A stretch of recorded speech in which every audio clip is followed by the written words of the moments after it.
Bonsoir à toutes et à tous et bienvenue dans la troisième mi-temps du Middle. La 24e journée de Top 14 s'est clôturée ce dimanche soir avec la large victoire de La Rochelle contre Montpellier. Victoire bonifiée pour les Maritimes qui enchaînent une quatrième victoire de rang en Top 14. Avec moi pour débriefer ce match et le week-end rugby de manière un peu plus large, Jérémy Farah, Tristan Fayer. Bonsoir messieurs. Toujours pas de blague sur mon âge? Non, mais je le dis de suite, j'ai cru comprendre que tu t'es en forme aujourd'hui, Jérémy. Tu as promis une grande émission, donc ne déçois pas. Voilà. C'est mon bonheur d'être à côté de Tristan. Et nos téléspectateurs, voilà, nos auditeurs également en podcast. Ashraf en régie, voilà, aussi un habitué de la régie et aussi dédicace à Félix aussi en régie qui souhaitait qu'on fasse cette dédicace, donc on l'a fait directement. Au moins c'est fait. Comme on est sur Skyrock, on n'a plus à y penser. Donc bon, bonjour voilà, à tous. cette émission est terminée. Donc bonsoir à tous, voilà ceux qui sont dans le chat et ceux qui vont nous rejoindre. Donc comme j'ai dit messieurs, 24e journée de Top 14, la fin de la phase régulière se rapproche, plus que 2 matchs après ce week-end. La Rochelle 47-18 contre Montpellier, victoire bonifiée pour les Rochelais, un boost offensif arraché dans les dernières secondes avec un essai de Brice Dulin. 4e victoire de suite pour La Rochelle. Jérémy, ça y est, là il n'y a plus de doute, ils sont bien de retour, ils sont provisoirement dans le top 6, ils le seront quoi qu'il arrive lors de Castres-Clermont la semaine prochaine, le match reporté. Bon, La Rochelle, ça y est, là, le train est reparti. Ouais, La Rochelle qui a relancé la machine. Je me rappelle la dernière fois que je suis venu dans cette émission, on parlait de ce fameux déclic, cette victoire de très peu, c'était contre Bayonne, voilà, de 1 ou 2 points là où on voyait quand même cette équipe, il lui manquait de regoûter à la victoire pour réenclencher une dynamique positive. Et ben voilà, ça se confirme. Et je me rappelle de nos mots où on disait s'ils arrivent à faire une dynamique et à être dans les 6, je pense que pas grand monde aimerait croiser leur route. Aujourd'hui, je pense que c'est une affirmation. Pour moi, La Rochelle est en train de se dessiner comme l'immense épouvantail de cette fin de saison. Et aujourd'hui, même si aucun coach, aucun joueur ne l'avouera, je crois franchement que quand on fait tous les calculs, tous les autres clubs, ils n'ont pas forcément envie de croiser cette équipe, mais c'est assez logique. Voilà, on n'est pas double champion d'Europe il y a si peu de temps avec quasiment le même effectif, sans qu'il y ait encore des qualités. Et juste pour un petit peu terminer, il y a des hommes quand même qui sont un peu, qui représentent le renouveau rochelais. Au premier rang desquels Antoine Astoy qui est sur un nuage en ce moment. Voilà. Donc voilà. Non mais c'est vrai que ce que tu dis par rapport aux autres équipes, on le dit depuis quelques semaines, Tristan, on se dit attention, La Rochelle, l'année dernière, Toulon, voilà, ils avaient reçu La Rochelle qui était un peu irrégulière, cette La Rochelle la saison dernière. Bon, voilà, ils avaient tapé Toulon en Mayol. Et cette année, on se dit, ouais, bien évidemment, il n'y a aucune équipe qui va en apprendre. Mais attention, les Rochelais, ils ont l'expérience, ils ont la confiance qui est de retour, ils ont la puissance. C'est solide, quoi. Ouais, c'est ça. C'est surtout que c'est une équipe qui sait parfaitement jouer ces matchs-là, ces matchs couperés où voilà, il faut un peu de vis, un peu de, voilà, tu l'as dit, d'expérience, etc. Je suis bien placé pour vous dire que Toulon en a fait les frais l'année dernière et de quelle manière. Donc oui, je suis assez d'accord avec ce que vient de dire Jérém. Pour le coup, la dynamique est intéressante et ce soir, ça partait plutôt mal quand même parce que quand on voyait un peu le début de match de Montpellier, puis moi, la défense de Montpellier m'a marqué sur le premier quart d'heure, première 20 minutes. Puis après, derrière, La Rochelle a pris confiance, etc. Dans le sillage de Jack Noël, d'Antoine Astoy, on en parlait. Ce top 6 il est intéressant et je pense que La Rochelle s'est très bien positionné. Il reste encore 2 journées mais voilà, le boulot est intéressant du côté de La Rochelle, ça reprend confiance. Bon, même sans Ronan O'Gara pour leur crier dessus, ça fonctionne. Ouais, et puis on a vraiment l'impression d'avoir retrouvé un truc de cette équipe rochelaise, c'est quand elle arrive à te coincer devant, à t'étouffer là sur ses molles portées, à te faire craquer dans les zones de rec. En fait, elle est absolument diabolique sur ce qui fait les fondamentaux de ce sport. On sent vraiment que cette équipe, elle s'est retrouvée là-dessus, sur ce qui faisait ses points forts depuis des années. Et Dieu sait que dans les matchs couperés, dans ces fameux matchs de phase finale, c'est quand même un domaine plus que primordial. Et voilà pourquoi je pense qu'aujourd'hui, il faut en marrer absolument personne, ces Rochelais. Ouais, même quand il y a des joueurs qui ont l'habitude de pêcher, notamment je pense à Tolulatou qui est souvent représentatif de l'indiscipline, etc. Ce soir, il fait un bon match. Il n'y a pas eu trop de fausses notes côté Rochelais. Et voilà, comme l'a dit Jérémy, quand ça tourne fort, quoi. Ouais, et il y a aussi, tu l'as déjà cité, mais il y a un joueur peut-être qui symbolise le grand retour, le retour en force de cette équipe de La Rochelle, c'est Antoine Astoy, qui a offert la victoire au Rochelet la semaine passée sur la pelouse de Vannes avec un drop monumental de plus de 40 mètres. Là, il sort encore une fois une masterclass, il est précis dans le jeu, il est précis face au poteau. Il n'y a pas de fausse note dans la prestation d'Antoine Astoy qui est de retour en pleine forme et du coup qui guide cette équipe maritime vers la victoire et qui peut terminer la saison en trompe, quoi. Moi, je crois que pour vivre la renaissance qui est celle de Rochelaise actuellement, ça ne pouvait pas se faire sans déclic, mais au-delà de ça, sans bousculer un petit peu les habitudes ou les certitudes de ce groupe et du staff. On ne peut pas dire qu'il y a eu une grande confiance qui a été accordée à Antoine Astoy sur la première partie de saison, voire même pire. Je me rappelle d'une conf de presse où Antoine Astoy n'a même pas voulu évoquer le sujet tellement on sent que le management de Ronan O'Gara avait été dur avec lui. Il n'empêche, O'Gara, il a fait quand même preuve d'une grande intelligence là-dessus, je trouve, c'est d'avoir d'avoir un petit peu changé son fusil d'épaule sur 2-3 garçons et d'avoir complètement donné les clés du camion à Antoine Astoy. C'est le patron technique de cette équipe, c'est le chef d'orchestre, c'est celui qui prend ses responsabilités.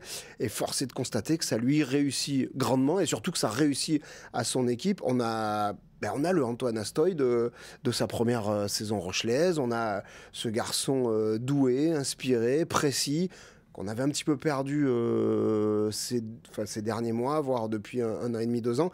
Et là, on le retrouve et là, ça change tout, quoi. Je veux dire, quand tu as un numéro 10 de cette envergure et qui te fait basculer dans les moments décisifs comme à Vannes, ça fait de toi un prétendant. Alors, si ce n'est au titre, au moins aux phases finales. Ouais. Il se met à adorer les drops. Astoy qui en a claqué un autre contre Montpellier. Le pauvre, il l'avait raté. Et tu vois, il l'avait raté contre le Leinster, le drop de la victoire. Là, il le réussit contre Vannes, il en repasse un. Ça prouve bien que ce sport, comme beaucoup de sports d'ailleurs, c'est avant tout une histoire de confiance quand même. Ouais, et du coup, la confiance, les Rochelais, bon, bien évidemment, on l'a dit, ils sont 5e provisoire, puisqu'il y a Castres-Clermont qui se jouera samedi prochain à 21h. Mais quoi qu'il arrive, vu que les 2 formations derrière La Rochelle, c'est Castres et Clermont, bon, s'il y a nul, je vais juste vérifier s'il y a match nul, mais il ne me semble pas. Hop. Tiens, je prolonge la question, franchement, Tristan, tu vois quelqu'un déloger La Rochelle des 6 aujourd'hui ? Non, parce que... moi non plus. Non, mais c'est quoi le calendrier ? Ils reçoivent Perpignan. Ah non. Les Rochelais, ils vont à Pau. Et ils vont à Pau. Pau qui est en forme, mais non, mais déjà, je dis, s'il y a match nul, ils seront même 5e, puisqu'ils ont 3 points d'avance sur Castres et 4 sur Clermont. Ouais, La Rochelle finira... et dans les 6, même avec le match en retard de Castres. Contre Perpignan, je les vois. Non, mais les délogés sera dur. Non.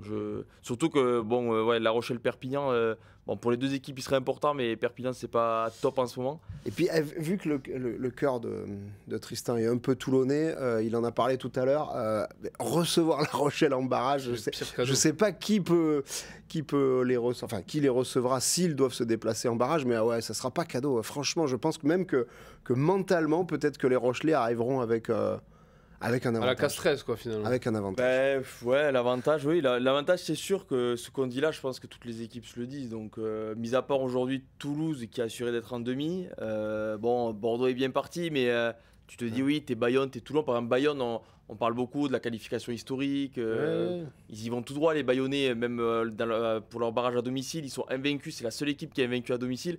Tu te dis, premier barrage de ton histoire à domicile, tu reçois La Rochelle. Bon, ça peut être une belle fête, mais attention quand même, la fête peut vite être gâchée, quoi. Mais bon, c'est marrant parce on n'en est pas encore là. J'avais cette image, les derniers mois, là, j'avais cette image de l'épouvantail plutôt sur le RCT, justement. Une équipe que je trouvais vraiment très forte devant, une grosse puissance, très fort sur les fondamentaux, en conquête, dans les moments charnières de match. Et là cette impression, pour moi, elle s'est déplacée sur La Rochelle, parce que depuis depuis le quart de finale perdu, le RCT, Toulon n'avance plus, et au contraire, La Rochelle, c'est un méga outsider de ce top 14, attention. Et puis surtout, je veux pas spoiler le cours de l'émission, mais si Toulon, dans l'état actuel où ils rendent les copies qu'ils sont en train de rendre, je pense que je suis même pas sûr que Toulon soit favori sur le match. Oui, Toulon, on en parlera pour le jaune bunker de Toulon, mais d'abord il y a l'Ovation. À juste titre. Il y a l'Ovation. Après le petit giga, l'Ovation, c'est le Racing 92 cette semaine qui allait gagner sur la pelouse du Stade Toulousain 37-35. On en parle tout de suite.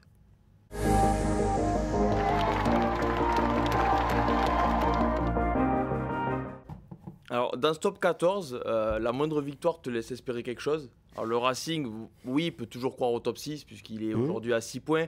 Alors il y a Castres, clairement, encore une fois, c'est compliqué de faire des calculs quand il y a un match en retard, surtout avec deux équipes qui se tiennent presque, qui sont à égalité de points, qui sont à la lutte pour le top 6. Mais ils peuvent toujours espérer le top 6, les Racingmen. Ils ont assuré leur maintien. Jérém, toi, tu étais au match. Ce qui frappe déjà, c'est on a retrouvé le Racing. Déjà, bon, depuis plusieurs semaines, c'est un fait. Ouais. Mais quand même, aller gagner à Toulouse, oui, il y a quelques absents à Toulouse. Ok, Ramos, Kinghorn, Mouvaka, Dupont. Mais la prestation dans l'ensemble est plus qu'encourageante pour ce Racing-là. Ouais, déjà, sur le rugby pur, moi, je les ai trouvés très bons et pas uniquement pragmatiques. Par moments, ils ont su être ambitieux quand il le fallait. Mais au-delà de ça, sur le caractère, c'est quand même une équipe qui a été 3 fois en infériorité numérique, 30 minutes à 14 contre 15. Chez le leader, ils ont su faire le dos rond, ils ont su resserrer le jeu. Clairement, on peut dire tout ce qu'on veut, on peut avoir les clichés qui accompagnent l'homme et le technicien.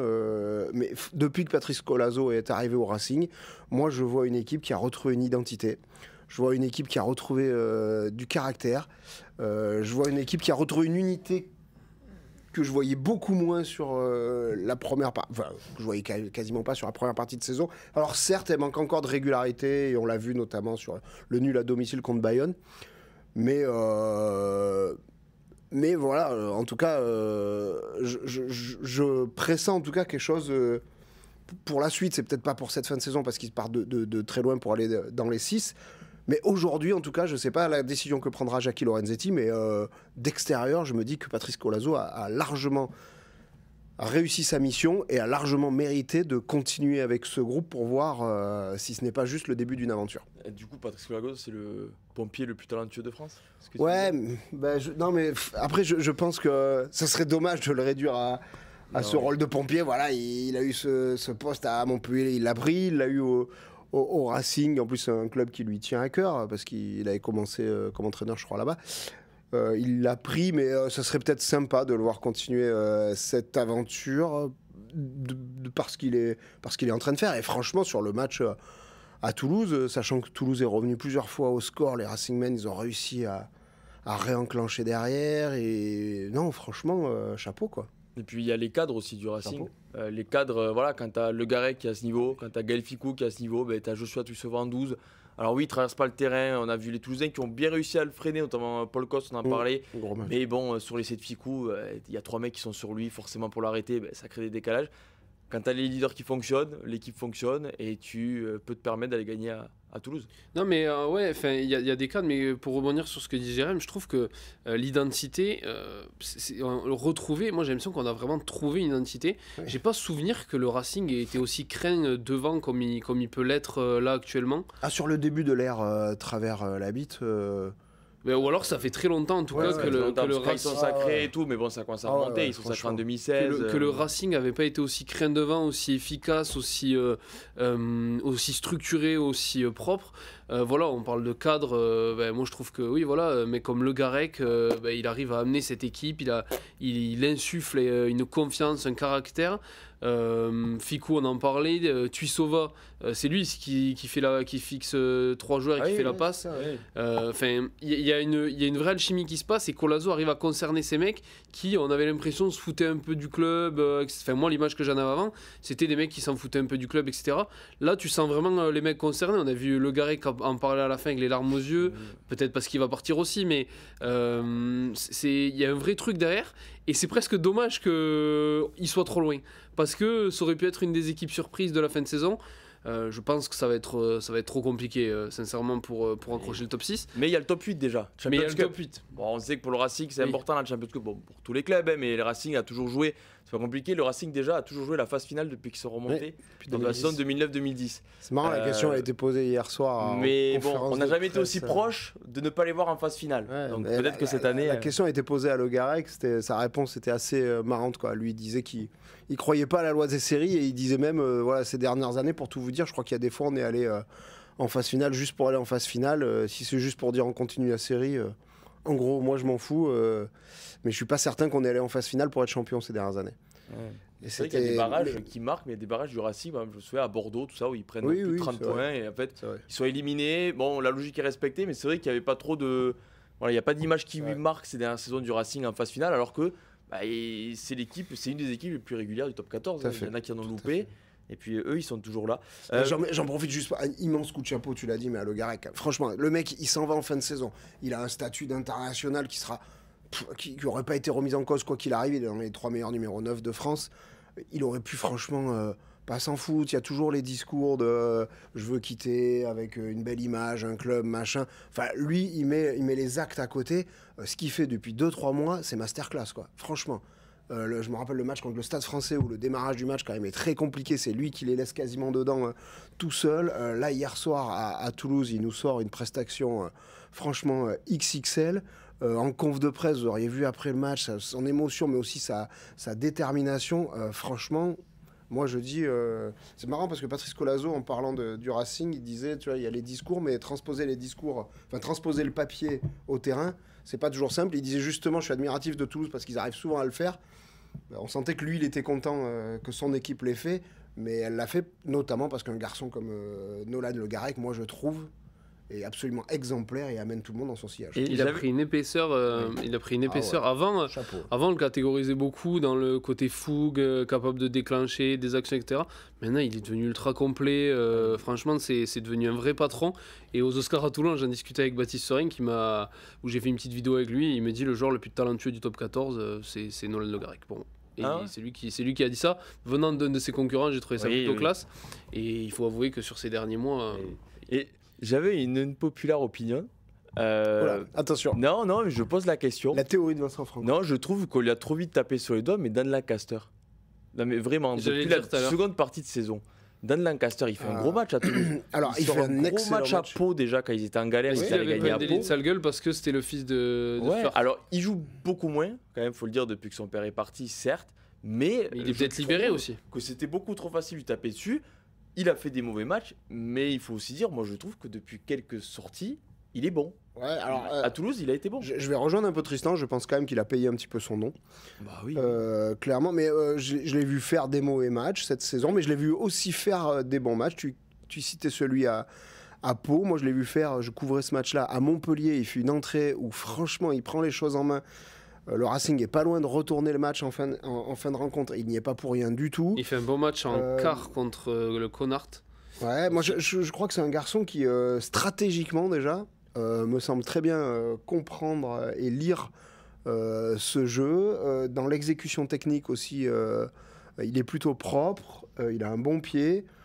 Il manque peut-être un petit peu de vitesse d'exécution, mais non, je pense effectivement que l'opinion générale a été sévère avec lui parce que aussi il portait ce nom-là. T'as cette image de t'as le fils de l'entraîneur qui arrive de 2e division anglaise que personne ne connaît et tu te dis bon, il ramène son fils presque, il offre un contrat à son fils. C'était clairement ça ce que tout le monde pensait. C'est vrai qu'au début, tu te dis même si le mec il est talentueux, il est bon, il arrive dans un contexte où il sait qu'à la moindre mauvaise performance, tout le monde va dire bon, surtout il joue parce qu'il s'appelle Lancaster. Surtout que ça perdait. Oui, Surtout ça qu'en perdait, plus, ça perdait. mais quand ça perdait, il n'y avait pas que lui Ah bah qui non. n'était pas au niveau. ouais. Et aujourd'hui, certes, il n'y a pas que lui qui est très bon, on en a parlé, le Oui, mais Garec, c'est nos Woki, même Ficou, mais lui, il est là et il Ouais, fait une c'est meilleure ça. saison que notre Anglais qui est arrivé l'été dernier, sans faire de provocation. Avec un Non, autre mais c'est vrai, statut. voilà. Qui coûte Et- un peu plus cher, je pense. Oui, voilà. Non, mais cette année, 26 matchs quand même, Lancaster. Il a joué et qui est en fin de contrat, là, et on ne sait pas trop de quoi sera fait son avenir pour l'instant. Mais voilà, c'était juste pour Dan. Non, si C'était tu- une populaire opinion. Non, mais je sais pas si de me. On te populaire rejoint, opinion, mais on rejoint la théorie Ouais, je de suis plutôt Vincent d'accord. Franco. je trouve que voilà, il a raison en plus. Parfois, il n'a pas été bon. Je ne dis pas ça. Ouais, enfin, mais, alors il y a beaucoup de joueurs qui ont souvent pas été bons dans la première partie de saison du Racing 92. ça. hein. mais je trouve que Dan Lancaster fait un peu le genre de mec où c'est plus facile de le dire quand il est pas bon Oui. que de dire qu'il est bon quand il sort un gros match. Et bon, c'est vrai qu'à Toulouse, moi je trouve que on parle de la Garec, mais le Garec, mais la charnière du Racing a très bien géré le match. Ouais. Même quand Toulouse revenait, même quand Mais Toulouse il y a revenait, beaucoup parce il y que a, plusieurs fois, il y a eu des occasions dans le Oui, match oui. où moi perso, je me suis dit, ils ont laissé passer leur chance. Ça y est, Toulouse ils sont revenus à 2-3 points. Si ça tourne maintenant, Toulouse ils peuvent mettre 3 essais en 15 minutes, c'est terminé. Et en fait, non, toujours il y avait les deux patrons là, les 9-10 qui tenait la baraque et qui faisait mieux, qui marquait des points en plus. Donc, Mais il y a beaucoup de joueurs, je pense là-dessus vraiment que l'arrivée de Colazo a fait du bien, parce qu'on on en a cité 2 ou 3, mais on pourrait en citer d'autres. Cameron Wauquiez, il est bon. C'est plus le même joueur là, depuis quelques mois. Romain Taufinois, on le voit être décisif là, ces dernières semaines. Voilà, le retour de blessure de Demba Bamba, je suis pas loin de penser qu'il fait un bien fou également à cette équipe du Racing. Ça fait quand même plaisir, c'est que des internationaux français qu'on a connus à des très hauts niveaux, qu'on avait un petit peu, pas perdu de vue, mais pas loin quand même ces derniers mois. Voilà, cet effectif est régénéré, c'est pour ça que je disais, alors certes, ils vont perdre Le Garec et c'est une immense perte, oui. Mais cet effectif, je pense, mérite de continuer dans le moule qui est en train de se former en ce moment. Ouais, bon, en tout cas, le Racing, écoute, qui peuvent encore croire au top 6, ils sont 10e, et ils sont devant Lyon. Hein. Ils ont un point d'avance sur Lyon. Le grand perdant des 2 dernières journées, Lyon. Qui a perdu au Stade Français, Lyon, qui jouera la finale Challenge Cup vendredi contre Basse au Principality Stadium de Cardiff. Tu y seras, Vincent Franco. Je serai très heureux d'y être. Messieurs, on va passer au jaune bunker. Aïe, aïe. On va partir... Je sais pas, il y a Tristan qui quitte le plateau, non? Non, alors on va partir dans le Béarn, mais plutôt aussi en parlant d'un club varois, Toulon qui enchaîne les défaites malheureusement.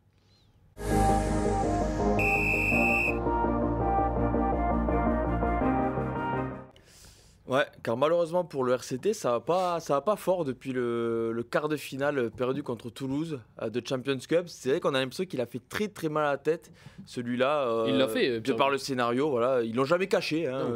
Pierre Mignoni ne l'a jamais caché. Il y a eu cette victoire arrachée contre Clermont qui a été difficile, mais c'est quand même une victoire. Et depuis, il y a défaite à Vannes qui prend le bonus offensif. Il y a cette correction au Vélodrome contre Toulouse. Et là, ce match contre Toulon où le score 25-21, contre Pau, pardon, 25-21, Toulon qui a réagi à la fin puisqu'il y avait 25-0. Alors voilà, il y avait 25-0 au début de la Toulon qui aurait pu aller arracher une victoire en plus. Voilà, et Toulon qui a échoué de peu, qui s'est réveillé trop tard, on va dire ça comme ça. Mais c'est vrai qu'on ne reconnaît pas Toulon, très clairement. Non, mais ça, en fait, tu as dit une lourde défaite au Vélodrome, mais si tu regardes, le contenu est très très décevant à Vannes. La première mi-temps à Pau est très très décevante. Bon, le Vélodrome, n'en parlons pas. En fait, c'est dans le contenu que c'est très inquiétant pour Toulon, parce que il n'y a pas un moment où tu te rassures. Il y a des petites bribes de période. La seconde mi-temps à Pau, le match au Vélodrome, il n'y a pas un moment où tu es assez tranquille, si ce n'est en tout début de match, mais c'est très court. Vannes, il n'y a pas un moment où tu es serein. Donc, à l'approche des phases finales, il va peut-être falloir que le RCT trouve ce match référence, ce match pour les remettre complètement à l'endroit. Ouais. Ce match un peu où tu te dis, bon, on peut s'appuyer sur ça pour lancer la phase finale. Il pourrait arriver contre Bordeaux. Il faudrait en tout cas qu'il arrive contre Bordeaux. Ce serait le meilleur des moments. Mais Toulon a du mal à se mettre dans... En fait, c'est dans le collectif que c'est compliqué. Il y a des lancements intéressants, mais il y a ou un en avant, ou un appel qui est pas bon, quelque chose qui coince dans le système. Donc, c'était dur contre Pau. Ils se sont réveillés, notamment grâce à l'entrée d'un bon banc. Franchement, il faut le dire, Enzo Hervé a été déterminant. Facundo Isa l'a été aussi. La première ligne, Kyle Sinclair notamment. Donc tu sens qu'il y a du potentiel, évidemment, sinon il ne serait pas troisième. Mais il manque ce moment de confiance, je ne sais pas comment dire, mais genre ces 5 minutes où tu arrives à avoir le ballon et où tu arrives à enchaîner, à mettre de l'avancée et où tu prends confiance en ton jeu. Et ça c'est pas arrivé. Donc voilà, il va falloir profiter de cette semaine de pause pour se régénérer, pour retrouver un peu de fraîcheur peut-être aussi. Mais clairement, le match à Pau hier, Pierre Mignoni en était vraiment pas content, comme souvent ces derniers temps. Donc, faut trouver l'électrochoc. Ouais, et alors en plus, tu parles d'électrochoc. Alors le paradoxe presque, c'est que ce quart de finale de Champions Cup qui leur fait un mal fou dans leur dynamique de la saison, le pire, c'est que c'était quand même une progression. Ça doit pas enlever la déception de perdre, surtout à Mayol, mais c'était une progression dans le sens où on les avait pas vus à ce niveau en Champions Cup depuis très longtemps. Il n'empêche qu'ils n'ont pas réussi à fructifier là-dessus. Et depuis, là où je suis un petit peu inquiet de mon côté, c'est que j'ai l'impression que Pierre Mignoni, il a un petit peu tout tenté depuis un mois et demi. C'est-à-dire qu'il a remis les mecs du quart de finale, il les a remis sur 1 ou 2 matchs en disant j'ai confiance en vous, je vous le montre. Ça n'a pas répondu. Là, ce week-end à Pau, sur l'équipe qui a démarré le match, il y a eu des vrais choix, quoi. Il a relancé des mecs. Il n'y avait pas Yaoua au centre, il y avait Bigard en 10. Enfin, on va pas refaire tous les postes, mais ça n'a pas fonctionné non plus. Moi, je l'ai vu dans ses discours être plutôt rassurant après le quart de finale, très positif dans ses prises de parole. Pierre Mignoni, quelque part apaisant pour son groupe. Ça n'a pas fonctionné. Là, on l'a vu après le Vélodrome être beaucoup plus piquant, à juste titre. La réaction, elle n'a pas eu lieu derrière. En termes de management, ça ne doit pas être simple de trouver le levier qu'il faut. Et c'est dans ces moments-là, peut-être que des garçons comme Charles Olivon, comme Ribans, qui est blessé ces dernières semaines et qui, je pense qu'outre le niveau de jeu qui est immense de ce joueur, doit beaucoup manquer quand même aussi dans le leadership. Il n'a pas joué depuis Clermont. En fait, la dernière victoire de Toulon, il n'a pas joué depuis. Et je pense qu'il doit beaucoup manquer dans le leadership. Et peut-être que, je ne sais pas, si Pierre Mignoni est en train de chercher aussi d'autres relais dans son groupe, des garçons qui passent devant, quoi, comme on dit. C'est ce qu'il a dit après le Vélodrome, je pense. Il l'a dit, mais effectivement, bien sûr, j'y ai assisté, mais ça ne s'est pas vu encore à Pau. Et je me mets à la place de Pierre Mignoni. Je vois que là, il a encore poussé un coup de gueule à juste titre. Au hameau, ça va pas être simple là, de trouver les leviers parce que tu es dans une situation d'urgence. Voilà, il n'y a plus que 2 journées de phase régulière derrière la phase finale. Ça serait quand même dommage par rapport à ce qu'ils ont fait pendant des mois et des mois que la saison se termine en... Et ils ont la menace en plus de... Bon, ça changerait peut-être pas grand-chose, mais ils ont la menace de Bayonne qui est revenu à 4 points. Ce week-end pour la 3e place, donc bon, 3e ou 4e oui, non, je pense que ça change pas grand-chose là. Les Toulonnais, sont rassurés. Je dis ça, mais mentalement, puis déjà. Mentalement quand même, quand tu te bats pour la 1re ou la 2e place pendant des semaines et des semaines, si tu dois en plus perdre la 3e, je pense que dans la tête ça doit faire un petit peu mal quand même. Déjà que comme on a dit, dans la tête c'est compliqué. Et on parlait du quart de finale de Champions Cup, mais j'ai l'impression que la déroute au Vélodrome a aussi enfoncé un peu les mecs. Typiquement, j'étais aux Oscars, ça faisait pas la gueule, mais tu sentais que voilà, c'était quand même pas jour de fête, etc. Plaisir de prendre 50 points. Mais évidemment. Mais après, moi, j'ai confiance, tu vois, le retour de Ribans, ça peut faire du bien. Pas serein à Pau. Pas serein. Des mecs comme ça, dans le leadership, t'en parlais, c'est eux. Mais après, Pierre Mignoni a clairement envoyé le message en disant, écoutez les mecs, ils sont pas là, il faut qu'il y en ait qui prennent le relais. Il a pas dit de nom, mais je pense qu'il pense à des mecs comme Mathias Alagahu, par exemple, qui peuvent aussi jouer ce rôle-là. Esteban Abadi, exactement, qui était capitaine à Pau. Donc voilà, il faut prendre le relais. Et plus tu as de leaders dans des matchs de phase finale, mieux c'est pour ton équipe. Donc voilà, mauvaise passe pour le RCT, mais voilà. Je pense que du côté du campus, on sait très bien que le match contre Bordeaux déterminera clairement la fin de la saison. Tu peux anticiper que l'équipe de Bordeaux, peut-être ce sera remaniée. Bien sûr, finale, l'équipe de Bordeaux remaniée peut battre clairement Toulon. Et puis là, je pense en fait les Toulonnais sur ce genre de rendez-vous, peu importe en face ce qu'ils envoient ou pas, ils ont besoin de se rassurer sur leur jeu, sur leur production. Et plus globalement sur leur investissement, quoi. Et toujours croire à la demi, hein. Voilà, c'est toujours possible. Alors là, ça a pris un peu de plomb dans l'aile, mais ils peuvent toujours croire à une demi directe pour coiffer sur le poteau l'UBB, qui ira à Toulon et qui recevra Vannes à la dernière journée pour les Bordeaux-Béglés. Alors que Toulon ira à Bayonne. Et Toulon ira à Bayonne, donc pour un match qui possiblement les deux seront assurés de jouer le barrage à domicile. Qu'est-ce qu'on fait? On se regarde, on fait des chandelles et on fait des combats dessous. En cas de défaite de Toulon contre Bordeaux, il peut valoir très cher. Enfin, entre guillemets, il peut valoir cher. Il peut valoir cher, oui, il peut valoir très cher. Messieurs, à passer au MVP la grande mêlée. C'est un Clermontois cette semaine, c'est rare. Pour les Clermontois. Tu penses c'est qui? Je l'ai entendu tout à l'heure dans la rédaction. Tu l'as dit. Iraï Simone. Non, mais le plus rare, c'est qu'il est rentré à la mi-temps, c'est ça? Et donc, il est super sub. MVP et du coup... Il a joué que 40 minutes. Super sub. Voilà, il a joué 40 minutes, il a mis 60 points. Chapeau l'artiste. Donc, petit jingle et on parle de Clermont tout de suite.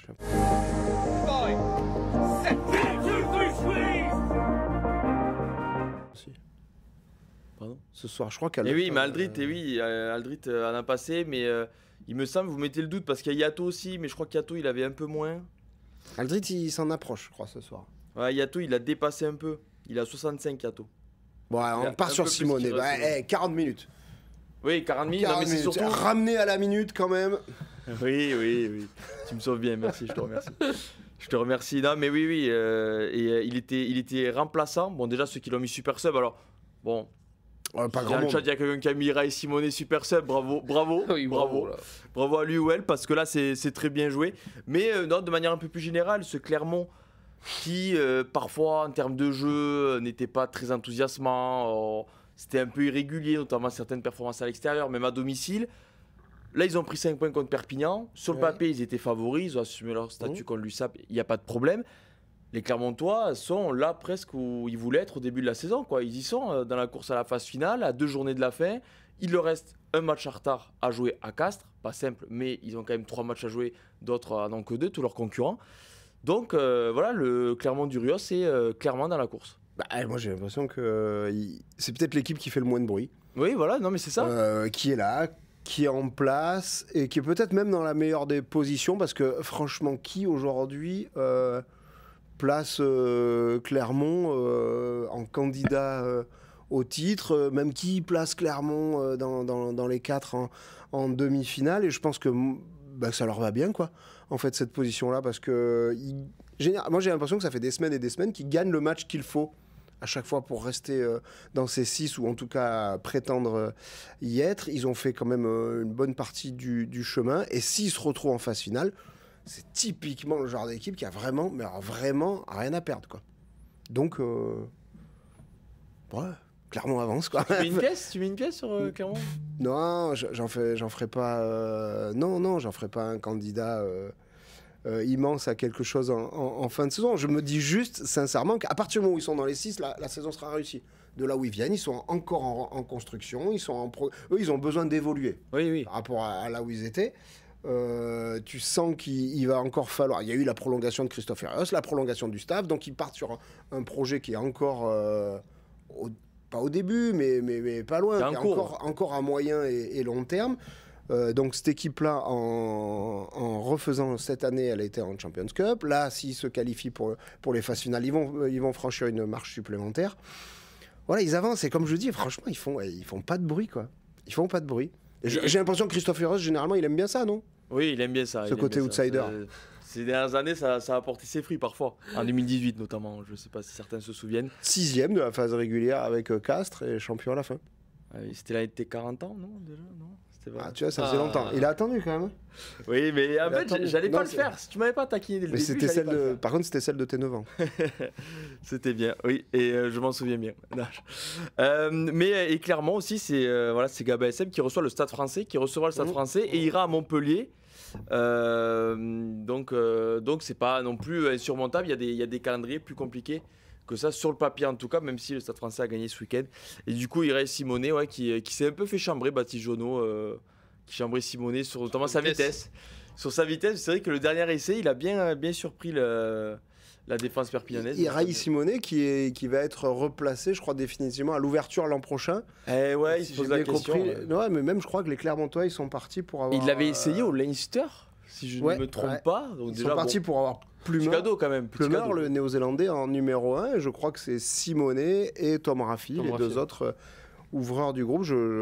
Si je dis pas de bêtises, je crois qu'il va vraiment être replacé à ce poste de numéro 10. Ça prouve quand même que Christophe Herreros et son staff ont une grande confiance en lui, notamment sur le plan stratégique, et que c'est un mec important de la construction de cette équipe. Ouais, et du coup, un petit mot pour Leinster, si vous voulez aller suivre, les internationaux irlandais, ils jouent l'URC. Dernièrement. Je sais pas ce qui leur est arrivé il y a quelques semaines, mais ils sont tous titulaires maintenant. Donc c'est un peu. Ils jouent Glasgow ce week-end. Donc si vous voulez aller suivre les aventures des internationaux irlandais qui jouent l'URC, parce que c'est pas tous les jours, hein. On les prend tous en photo parce que là, il y a le match du URC sur le côté. Van der Fier, il l'a pas souvent chez lui. Van der Fier, James Lowe et Ringrose, ils découvrent des adversaires en fait. Ils se demandent c'est qui ces mecs. Apparemment, Jordi Barrett a demandé quand est-ce qu'était le prochain match de Champions Cup, et voilà. Léo Cullen n'a pas su lui répondre. Sachant que Jordi Barrett sera plus là dans quelques semaines. Non, c'est pour ça. Donc il ne jouera plus de match de Champions Cup. Bon, ta petite blague pour mes amis du Leinster, écoutez, voilà. Qui te regardent qui nous regardent par millions. On est écouté par des millions de gens, je vous rappelle, donc c'est avec plaisir tous les week-ends et toutes les semaines. Messieurs, on va passer au 15 de la semaine, avec notamment directement l'Oscar, un petit jeu, l'Oscar de la semaine, messieurs, qui est... pas de suspense, je crois là. Non. Pas de suspense, voilà, pas de suspense. Monsieur par-dessus. Voilà, monsieur coup de pied par-dessus, Mathieu Jalibert, on en parle tout de suite.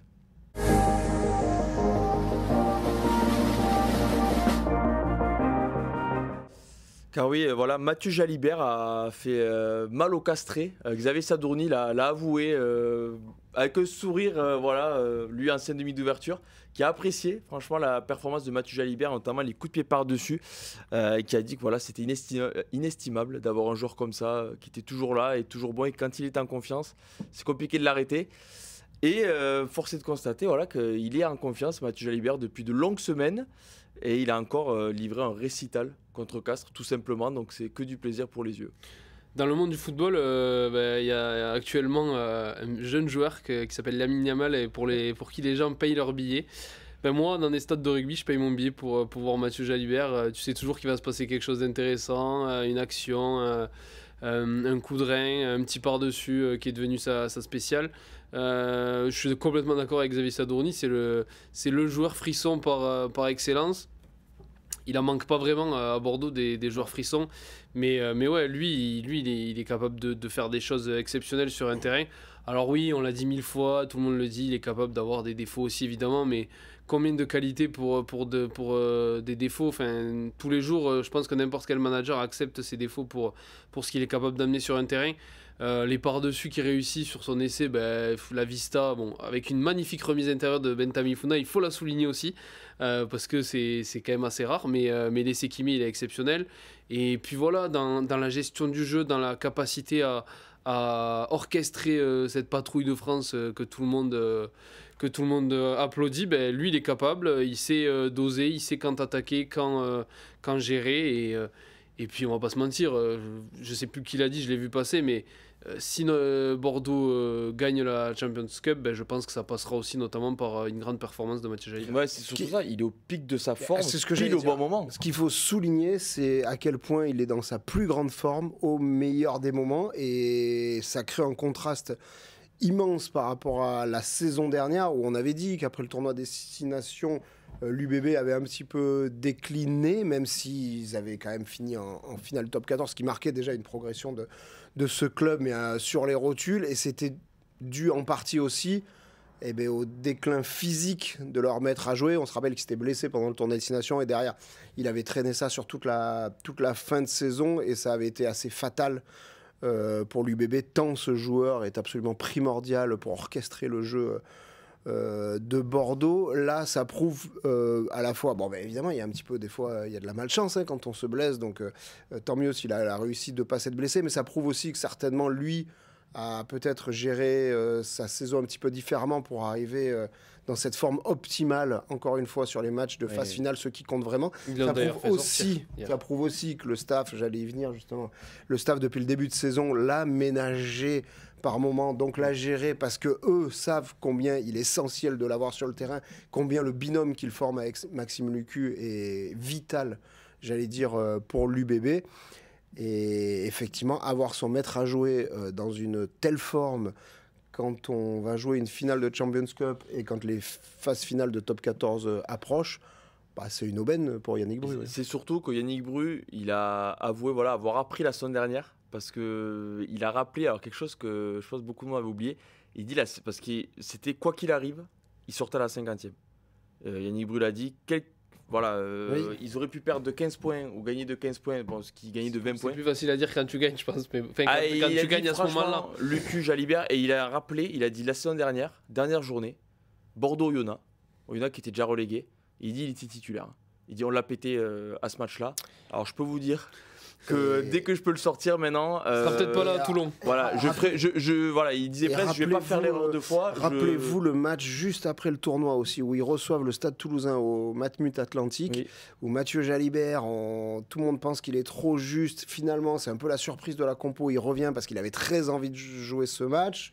Je pense que Yannick Bru avait été dans le sens du joueur, qui avait fait en plus un très bon match, mais il sort en deuxième mi-temps, entraînant la patte, il revenait de blessure, on sentait que c'était que c'était encore un petit peu juste. Et il avait traîné quand même cette petite blessure dans les semaines suivantes. Et il l'a dit à la fin de la saison, il l'a dit durant toute l'intersaison, Yannick Bru, qu'il avait appris aussi les leçons de cet exercice où ils ont fini. Voilà, on va pas rappeler la finale et tout, mais ils ont fini sur les rotules. Oui. Et clairement, je crois que même dans des matchs considérés importants, aujourd'hui, Yannick Bru, je pense qu'il ne ferait pas jouer Mathieu Jalibert à 50% ou 60 ou 70% de ses capacités. Il sait qu'il qu'il faut absolument l'avoir sur les matchs qui comptent le plus. C'est lesquels? C'est ceux qui sont éliminatoires à la fin, quoi. Ouais, et en tout cas, Mathieu Jalibert devrait être là. En tout cas, on saute à l'UBB. Devrait être là samedi après-midi Même à si la grande Carabi. question, c'est plutôt sur Damien Penaud. Oui, Damien Penaud, mais voilà. Alors, Les Yannick tendances Bru, sont plutôt positives. positive. Et Yannick Bru, pas directement sur Penaud, mais a dit en conf voilà, que son équipe était déjà. L'équipe qu'il a ignorée dans sa tête était déjà dans sa tête. Il a même souri aux journalistes qui lui a posé la question, à dire l'inverse serait problématique, non? Bon. Il y a quelques doutes qui persistent. Allez, nous, on en a quoi? On a Non, 13 mais- certitudes sur 15? il y a quelques doutes. Après, je pense que ce Ouais. week-end, mais il y a Allez, quelques doutes ouais. peut-être à la personne à côté de Moefana, Van Resburg ou De Porter. Peut-être que le. Non, mais peut-être qu'il n'y a pas de Oui, doute dans peut-être. les faits, mais il peut y avoir une petite interrogation qui pourrait Un mec décaler en- Moefana en 12. Si Un c'est De mec en Porter troisième ligne? Oui, un mec en troisième ligne. Un mec pilier Pour droit, accompagner même qui si- Pour accompagner Petsamo et Guido Petit, Oui. tu penses, voilà.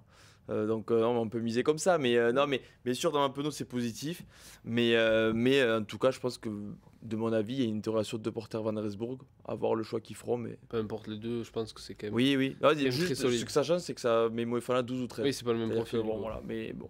Après Moefana il est venu en conférence de presse, c'est à peu près des poteaux électriques qu'il a au niveau des jambes.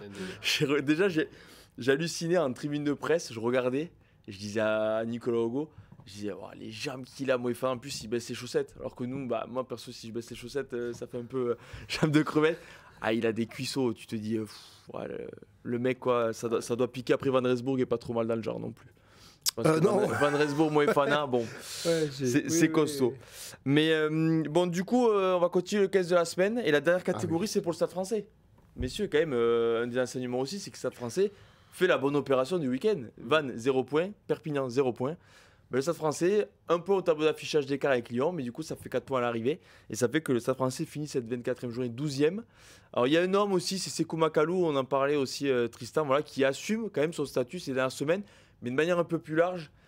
On a senti le soulagement du côté des Parisiens, c'est normal. Il y avait un contexte en plus autour de ce match avec Karim Ghezal, le désormais manager du Loup, qui revenait au Stade français, avec qui il avait débuté la saison avant d'être écarté. Cette victoire elle va compter dans le parcours de ce Stade français cette saison. Oui, bah, elle va compter parce qu'aussi la défaite à Perpignan avait, je pense, fait un petit coup sur la tête de tout le monde. Le symbole est encore là parce que Zach Henry, qui avait manqué la pénalité de la gagne à Perpignan, cette fois l'a mise. Donc voilà, il y a tous ces petits signaux. On parlait de Makalou, je pense que dans des missions maintien comme ça, il te faut des mecs qui te maintiennent à flot et qui montrent que le navire va pas s'échouer. Lui est capable de ça. Il l'avait montré déjà à Perpignan. J'avais trouvé que c'était un des meilleurs. Voilà, c'est un grand joueur, une individualité comme il y en a peu dans le championnat. Et dans des situations comme ça, il montre que voilà, le club compte pour lui. Il y a beaucoup d'émotions dans les têtes parisiennes. Lester Etienne a notamment pris la parole en disant que c'était très dur pour eux mentalement. Léo Barré avait les larmes aux yeux aussi à la fin du match. C'est une période très très difficile pour le Stade français. Ils font revenir les champions de 2015, il me semble. Voilà, ils ont compris que dans une période difficile comme ça, il faut des symboles, il faut des moments marquants, des signes qui te mettent bien en face de ta réalité.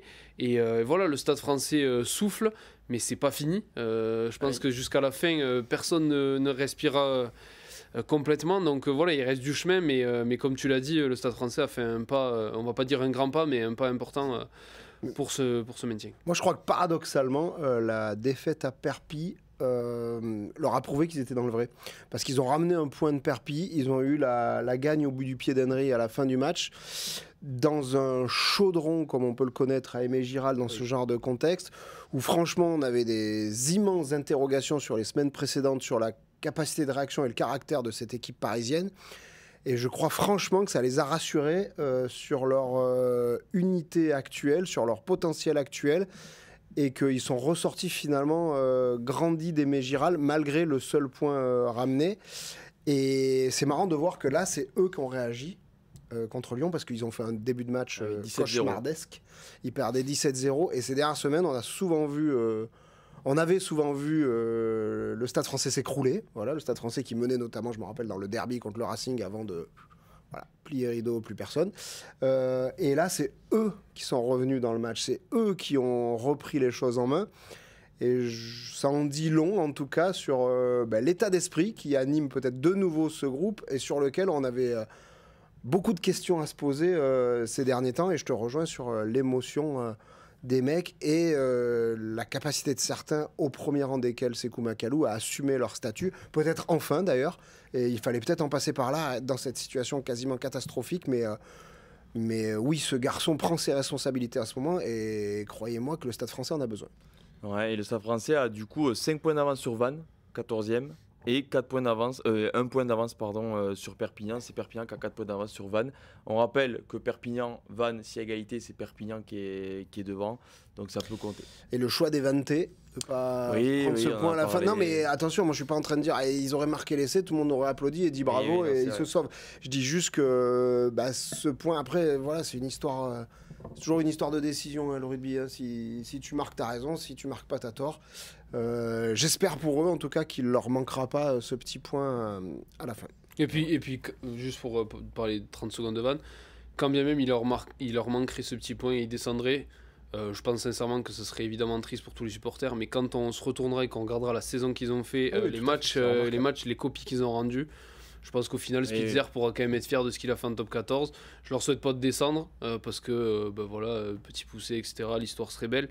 Mais franchement, quand tu vois les matchs qu'ils font, quand tu vois Bayonne, moi hier j'étais devant ma télé, je me suis dit c'est vraiment Vannes qui va faire tomber la série d'invincibilité de Bayonne. Il faut une première mi-temps. Donc il y a eu plein de matchs comme ça où ils sont au final, d'ailleurs on a écrit des papiers dans le journal sur ça, mais combien de fois ils sont à ça de gagner, à ça de faire des coups, etc. Mais voilà, c'est aussi ça le top 14, c'est que si ça s'apprend, c'est de l'expérience, de tenir des matchs, etc. Ils l'ont pas encore appris, et c'est normal, c'est la première saison. Mais franchement, quand tu vois la saison qu'ils font, même si vous descendez, messieurs, chapeau pour ce que vous avez fait. C'est beau. Hein. C'est le mot de la fin. Ah, on ne pourra pas faire mieux. Non. Mais je suis entièrement d'accord avec ce qu'il dit. C'est avec les Vantais qui recevront Pau. Là, c'est le match de la dernière chance. Un peu pour les Vantais. S'ils veulent vraiment y croire, il faut absolument gagner contre Pau. Et après, espérer un exploit contre Bordeaux ou espérer des faux pas. Nous, on aimerait bien qu'il y ait du suspense jusqu'au bout. Oui, mais on aimerait bien qu'il y ait des du suspense à tous les niveaux. Donc, je pense que top 6, tu seras servi. Hein. Même si, peut-être que si Castres... Il y a du suspense partout, là, franchement. Ouais, mais on faisait les calculs tout à l'heure. Si Castres gagne le match en retard contre Clermont, j'ai peur que le top 6 soit... Ça dépend, mais si Clermont prend 0 points, tu auras 4 points entre La Rochelle qui sera 6ème et Clermont 7ème. 4 points à 2 journées de la fin, c'est un petit fossé, mais... Après, on va pas... On a envie de vivre un multiplex de folie sur la dernière journée. Meilleur championnat du monde. Le tidididin, non? Tu peux refaire? Comment ça fait bon, messieurs, jeudi, kick-off rugby, comme d'habitude. Prochain rendez-vous. Ce sera toi? Non, je serai pas Non, là. jeudi, il sera Provence Rugby sur Angoulême, parce qu'il y a les barrages de Pro D2. Je serai exactement Provence Rugby Angoulême. Il y a les barrages de Pro D2, Colomiers-Montauban, Provence Rugby sur Angoulême, Provence Rugby sur Angoulême jeudi, Colomiers-Montauban vendredi. Vendredi, en même temps, Lyon-Basse, la finale Challenge Cup à Cardiff, et samedi après-midi. Tu seras. Et samedi soir. Samedi après-midi, oui. Northampton-Bordeaux, et samedi soir, 21h, Castres-Clermont. Northampton-Bordeaux, c'est Bordeaux-Northampton. Alors écoute, je pensais que c'était Bordeaux-Northampton, puisque pour moi, Bordeaux a fini devant Northampton à la phase régulière. Mais en fait, le PCR communique en tant que Northampton-Bordeaux. Voilà. Mais donc, tu vois, mais ça, c'est une info. C'est intéressant à savoir. Je me suis mis à dire Northampton-Bordeaux. Et puis, c'est important de débattre pendant 2 minutes dessus. Oui, c'est une info. Tu veux qu'on débatte sur ton âge? Ça non, mais c'est comme tu veux, écoute. Bon, messieurs, Allez. Messieurs, merci beaucoup. Merci à toi. Ashraf, merci pour la régie. Merci Vincent. Et à la prochaine sur Twitch, sur Rugbyrama et en podcast. Voilà, et puis oui, merci à tous. On n'a pas eu le 15 du week-end. Je le cite pas d'habitude. Vous l'aurez dans le journal. Le 15 du week-end, mais... il y a des indices quand même. Oui, il y a des indices. Macalou, Jalibert. Macalou, Jalibert. Broboiry aussi qui a fait une grosse performance. Ficou, Le Garec, je vous dis ça de tête à peu près. D'accord. Lucas Oudard en Pro D2. Païva, bien sûr. Bien sûr, Païva au Pinot du Middle de Jérémy Fada. Oui. Troisième mi-temps après Northampton-Bordeaux. Donc, pas après, 18 avant heures, Castres-Clermont du 18 coup. heures à peu près. Voilà, 18h à peu près. 18h30 même. Sauf si il y a des prolongations. bien sûr. La semaine dernière, il y était. Et il y a eu des prolongations à Leinster-Toulouse. Oui. Mais du coup, ce sera avant Castres-Clermont. Voilà, pour votre information. Merci. Ciao. Bonne soirée. semaine. Merci, Vincent. Et on soutient les clubs français en finale Ah bah, bien sûr. des compétitions européennes. Voilà, je me permets. Mais allez, bonne soirée, à la prochaine. Ciao, ciao. Ciao.